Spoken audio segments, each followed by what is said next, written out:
My father enlisted in the Army in February 1941, several months before the war started. He trained with General Patton in Louisiana in preparation for the war. And of course, in December, the United States entered World War II. He served with General Patton's army throughout the war, traveling to Europe, Africa, and Italy, and then into Normandy, into France. And returned home, happy to see the U.S. again, and shortly thereafter met my mother, which I'm very grateful for. They fell in love and got married. She was very young at the time. She was only 14 when they got married and 15 when I was born. And apparently they liked me because they had 8 more just like me later on. I'm grateful for my parents. I love them very much, and I owe everything that I am to them for their love for me. Had a great childhood. I remember one morning, and it was the first memory I had. I think it's probably the afternoon in retrospect. I was taking a nap, and I woke up from the nap, and it's the first thing that I can remember ever. I remember I thought how great it is to be alive. And from that point on, I can remember little things that happened here and there in my younger years. I remember one particular occasion. Again, I was apparently tired and sleepy, and my mother, I believe it was, put me in the lap of my grandfather. And I remember sitting with him, and I think he was probably humming to me, maybe singing, and I fell asleep, but not a deep sleep.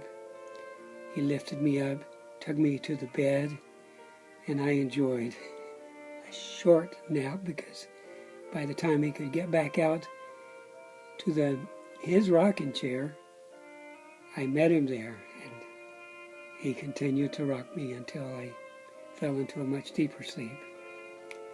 I always had a lot of good experiences with my grandfather. I loved him very much, and he was a very special person in my life.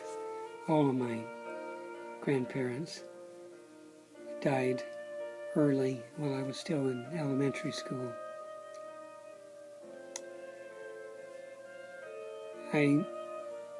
Right along the same time frame, we lived on a street called Bullfrog Road. It was near Gordon, a little town on the Chattahoochee River, just a mile or two out of town. And my brother Henry and I and Billy, a cousin, were playing underneath the house one day, enjoying a warm springtime. And as we were playing, a little snake, copperhead moccasin, a very dangerous snake, came to be with us. And we were sort of playing with him a little bit, and he didn't like that very much, so he bit me on the leg. Apparently it hurt, because according to my aunt, I was very upset about that and tried to do some very vicious things to him. Some people even say I bit him back. Don't remember if that's true or not.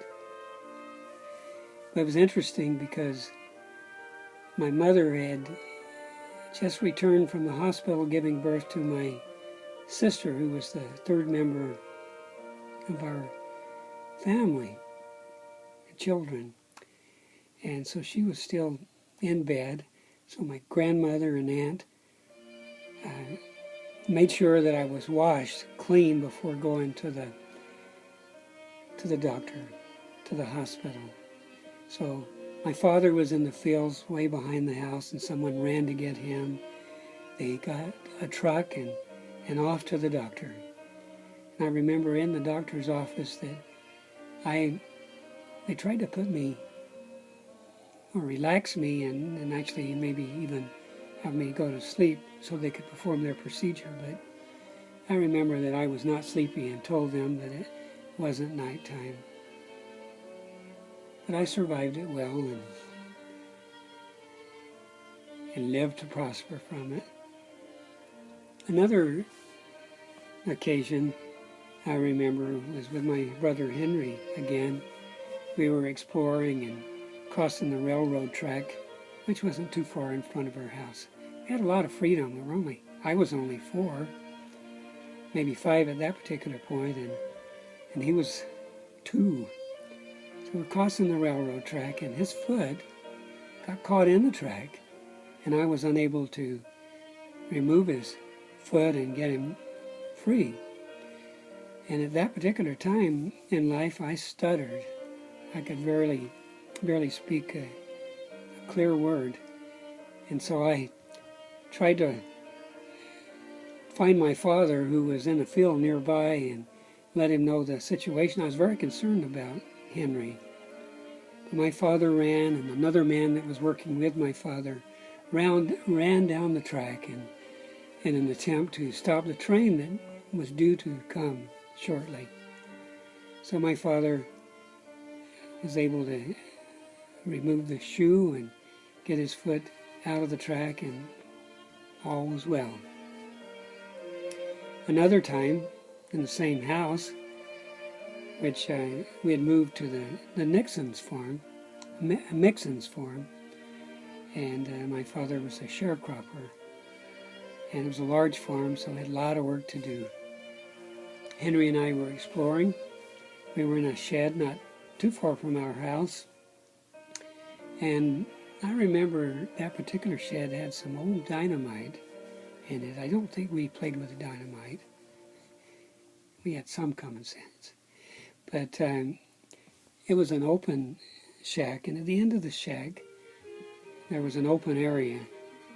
And we saw this beautiful cat, at least we both, with our aged wisdom, thought it was a cat. And this particular cat had, as though he were painted from the tip of his nose to the end of his tail with a big white stripe. So we'd never seen a cat exactly like this, and we both loved cats. So I, being older and perhaps not too wise, picked up this cat, and the cat didn't smell very good. It wasn't a cat at all, it was a skunk, and I was sprayed. Henry, wise, stayed far enough back that he was not sprayed. So at that point we put the cat down and skunk and ran home as fast as we could. Got to our house and called for my mom. She wouldn't let me in the house. She let Henry in the house, okay, but not me. But she did come out and scrub me good. But apparently not good enough, because I still couldn't come in the house for several hours. Great times. A year or so later, we moved to another small town called Ashford. And that's where I started to school. It was Ashford High School. In those days, all the grades were in one building. We had first grade to 12th grade. And perhaps because our family worked in the fields until after school had started, we usually started school about a week or 2 weeks after school had been commenced. So I started school late, and the other kids were already used to the routine. I was attending class, and it was time for bathroom break. So the teacher took us to the bathroom. The boys went in their bathroom, the girls into theirs, and I don't know, maybe I was a little shy or something, but I took a little longer than the other kids, and when I came out, the kids were all gone. nobody was there. I didn't know where they were. So I went to my classroom and nobody was there. So I had no clue where they were. So I went to plan B and decided to walk home. So I walked home and was there, and it wasn't too long that the principal, who had another capacity as a truant officer, came to our home looking for me, took me back to school. So here I was, first grade, first day of school, a wanted man.